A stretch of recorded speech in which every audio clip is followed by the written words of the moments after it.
All right, so today we got the Triad Wars 2 semifinals, Delial vs. Turdz. It's a great matchup. The last video I made was just previewing this matchup, or the last video about the tournament I made was previewing the matchup. Triad Wars 3 has started. Good luck to all the contestants. I will be making videos about that, but I'm really excited for this matchup. I hope you are too, and we finally got to the games. So the rule set is level 5 through 8, all rules. Your total level must equal 32, and we'll get into what the ways to get to 32 are, and it's Battle of the Decks. Meaning, in any given game, you can only use cards from a single deck, but you are allowed to switch decks once. So if you started with Chrono Trigger and then switched, you could then switch to Xenogears in the next game or a few games down the road. Once you've used two decks, you are locked into using either one of those two decks. So potentially, if you reveal your decks early in a match, maybe you could be targeted. So maybe you want to leave it open, but maybe you don't want to stay on one deck too long. Maybe the way to get targeted is if you keep running out the same hand each game. So I just thought this would lead to interesting decision making, and I think it's a compelling rule set. So what decks will they use? Before the match, Deli announced that he would be playing FF8, following his stereotype. In the Triad Wars 3 first round, which will be coming soon, Delial did use an all FF8 hand. He is very known for liking his FF8 cards, and this seemed a likely thing. And Turdz predicted that Delial would use either FF8 or FF10, but didn't choose his personal one to counter either of those specifically. And it would be hard to build a counter, given that you don't know which levels they'll use, so there's probably not, like, knowing what deck someone is, if it was, say, just a level 10 game, might be really telling, because there might only be, like, one good card for each corner, and most people like to grab a decent card for each corner, so you could probably predict at least, say, 3 of the 5 cards pretty efficiently. But in a rule set like this, where it's over 4 different levels and you can choose how many you want from each level, I don't think it's very plausible to predict an opponent's hand.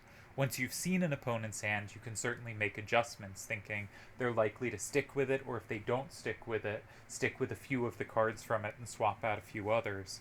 And so at that point, maybe counter hands are more viable. But I think even if you knew in advance that person's going to use an FF12 deck, it would be very hard to specifically set up to oppose that. So we got game 1. This is Triad Wars 2 semifinals, game 1. Delial is in blue, Turdz is in red. In all human v human matchups and tournaments, whoever gives me the hand first is going to get to choose their color. Here, Delial got the color to me first, hence he gets blue and Turdz gets red. And Delial drew first turn in the first game. I'm not going to comment much on the hands or the hand design, because I do not want to influence what they do in future games. I do not want to say if or who I think has an advantage in this hand matchups. If you have an opinion, I'd love to hear it, because they will probably, well, how to say this well. Once the match is over, we are open to hearing lots of opinions.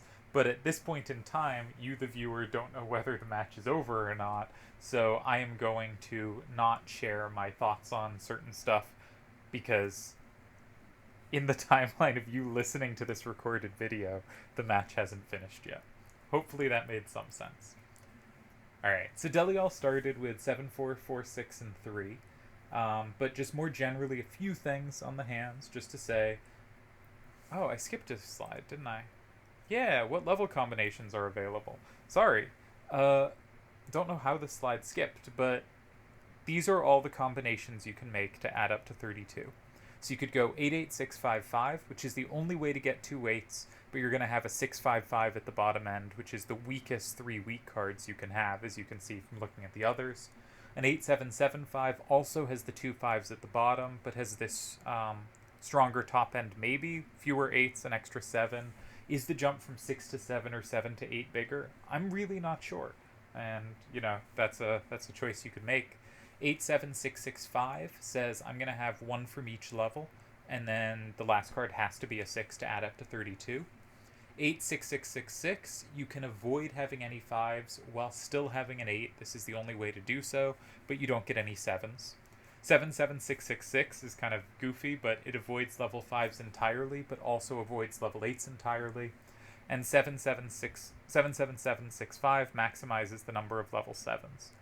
The last time I did a similar rule set, which was 3 through 6, has to add up to level 22, which was very similar to this set, but just subtracted 2 levels from each card. I thought 55543 was actually best, which would be the equivalent of 77765 here. I'm not sure that is true here. I think level 8s obviously have access to 9s that are very powerful, and level 8s, 7s, and 6... Oh, I shouldn't get too much into this. So anyways, I should say, I don't know which way you should organize, what level combination you should do. I think there's arguments for each of these, and I think it's going to be heavily dependent on which cards are good on the deck you choose and which cards fit nicely together. So I think this is a difficult rule set to play. I don't think there's obvious edge to be found, so maybe, even though I think it's difficult, probably maybe all things come out kind of similar. I'm not sure. But there's a lot of room to maneuver, and it's part of why I think, like, if you knew your opponent was playing FF8, it would be hard to target them and be like, of course, that means they'll use this card, because there are so many different ways for them to build their hand. So, okay, on to the match. I've talked about who's who. So Delial has chosen FF7, and he's gone 87755. Turdz has chosen Dragon Quest, going 87665. Interestingly, Delial, in the last version of this, went with what would be the equivalent of a 77765 rule set. So, hand.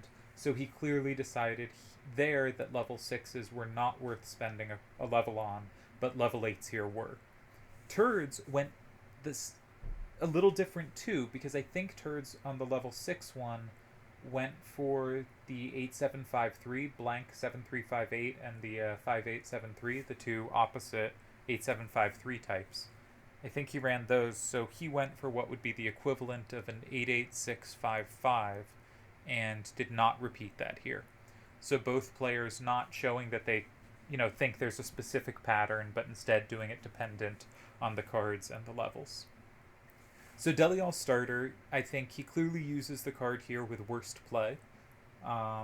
You can see, looking at the other cards, the 8277 is just generally more powerful than it, so is going to be relevant and better in a lot of spots. He's using up his most redundant card, and he's also using the one, if you look at how it lines up with the cards in Turdz' hand, the 6-4 can line up with the 4-8-6-7-8. The 4-7 could line up against the 7-4-7-4, but maybe is more likely to be on the wrong side of that 7-4-7-4, which could plus wall it on both sides of the board rather than just one. So I think it makes sense to get rid of his worst card. He also mentioned he specifically did it to counter what he thought was Turdz' intended starter of 9-3-4-8 in 9. Which Delial covers with two ways in 6, with 6-8-1-8 and with 4-9-9-3, with a plus and a same respectively. But he was not super enthused with this starter. Incidentally, the game was 9 minutes per move for each side, and aside from the last few moves, which they played very quickly, most moves they spent between 7 and 8.5 minutes on. Turdz replied with an adjacent corner, which is very much in Turdz' style. Turdz has often been an adjacent corner and L-oriented player. I have too. I think it's a really nice style to have. 1-6-7-6 and 1 sets up his 7-4-7-4 and 2 and 4 really nicely. Delial does have cards for both squares as well, right? Delial has the plus of 6-8-1-8 and 2, and the plus wall of 6-7-6-3 and 4. But Turdz has the advantage that he only needs to hold on to one card for both of those squares, and his plus and 2 is much better than Delial's plus and 2 because it has a high out facing that either could also flip something in 5 or not be vulnerable to 5. There's reason that he has more power for 2 than Delial does. He also, I think, going past just setting up in 2 and defending 4, I've talked about in my videos about playing adjacent corners and setting up Ls, that you also really want to make sure you can set up against 5. And that's where I think this goes from a move that, it looks aesthetically pleasing on this turn, to a move that is really going to be powerful on future turns. Because I've argued in a lot of my videos, the best way to play against an adjacent corner, unless you're just super susceptible to combos there, but In cases where they, like here, where the second turn player has a better thing to put in 2 than the first turn player, the first turn player should often block that square and just make sure they never get punished on it later. And the second turn player, when making the adjacent corner play, as Turdz has done, needs to make sure when they set up an L that they can attack 5, that they threaten to play in 5. And if they do, they're usually in really good shape, and if they don't, it's usually going to be trouble. And the first turn player, when considering can I play in that in-between square, sometimes they leave themselves open to crazy combos, but what they should really be looking at is, does my opponent have an L, and how am I going to deal with that? Do I have something where I can somehow control 5 so that even though they have a threat there, I can combo back or something like that? Or do I have to block it, in which case can I calculate out from that to a tie or a win, a favorable result, whichever that might be. And here you can see that Delial's strongest block with a 9 facing down, Turdz has multiple ways to set up an L against it. The 7-7-6-3 in either 4 or 6 can set up the the 7-7-6-3 and 6, or the 4-8-6-7 and 4 can set up the 9-3-4-8 to have a same in 5 against the 4-9-9-3. Other cards Delial could use all have a lower number facing out, and the 9-3-4-8 will already threaten it, and potentially could further set up other things to same it, either setting up the, probably setting up the 7-7-6-3, which could be set up a few ways to same a 7. So I think this is one of those adjacent corners that could be played just seeing my cards play nicely with it, but the reason I think it's a really good adjacent corner is because it's looked ahead to what are the L's likely to be. Do they threaten to control 5? Do I have a big threat in 5? Yes, I do. This is very likely to be favorable.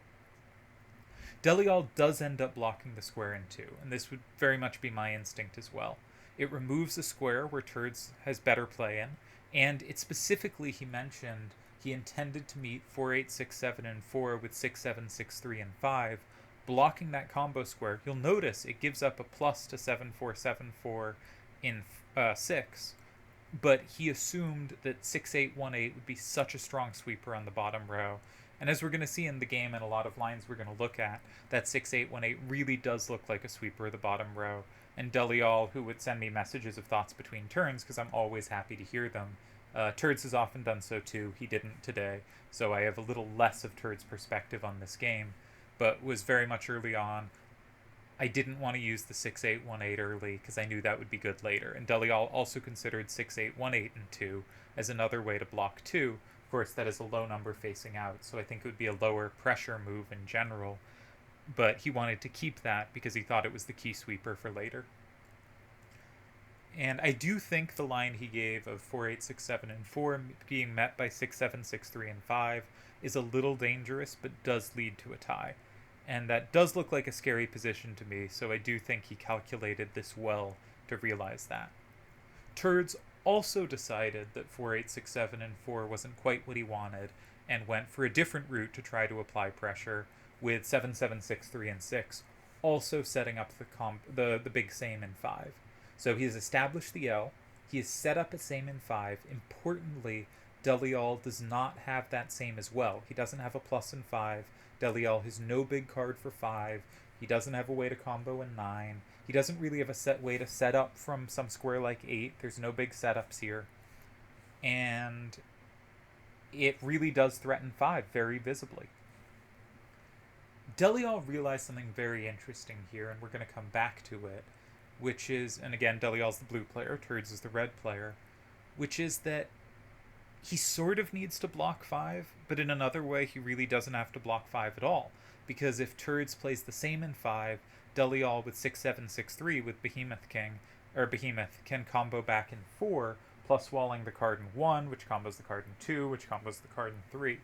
So Turdz can't take 5 until 4 is blocked, but Delial doesn't really want to block 5 either when Turdz has lots of favorable options. Can play in 4, can play in 9, is very likely to have a good high pressure, possibly winning situation. And so he came to this idea of, I don't have to play near the action. And he didn't end up doing this, but we're going to come to it after the game. Delial strongly considered what I think is a very creative move in 8-2-7-7 and 7. And we're going to come back to that. It's a very interesting move. Instead, we'll go with what he played in the game, where he was saying he wasn't sure if 8-2-7-7 and 7 worked, but he thought 6-7-6-3 and 4 led to a tie, with a similar idea to 6-7-6-3 and 5, which is that 6 facing down combined with his 6-8-1-8 is going to be really dominant on the bottom row. It can same now that 9-3-4-8, it can plus the 7-4-7-4, just trying to block up the middle row so 6-8-1-8 can sweep on the bottom, while also locking in the card in 1.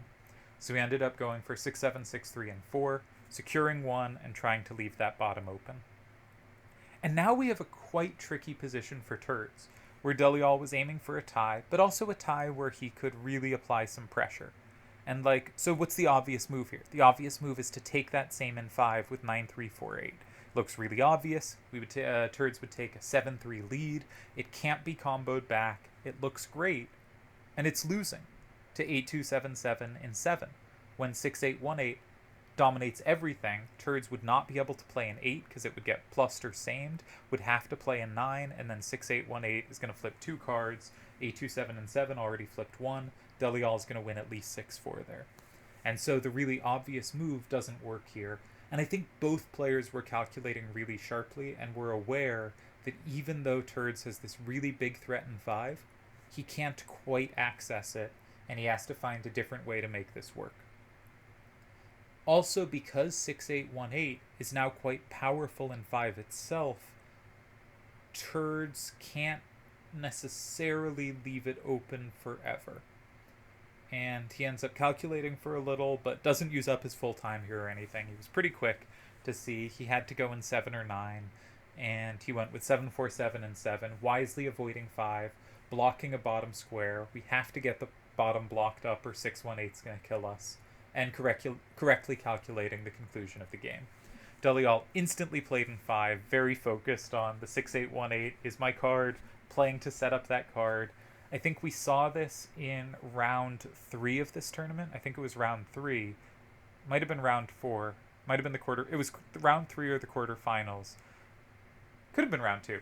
I shouldn't talk. I just say things that are wrong. But it was an earlier round. If you look at one of Deli's earlier rounds, he was looking at one card as his starter, and then he ended up playing a completely different card in the opposite corner and said he thought 8-9-8-3 was his win condition, and he was going to hold on to that. And I think very similar thinking here with the 6-8-1-8 of this is his win condition, and he's going to put other cards in strategically good squares, but he's going to hold on to that and try to leave open that bottom where it's going to dominate and try to put more 6s facing down so it has even better play against Turdz' specific hand.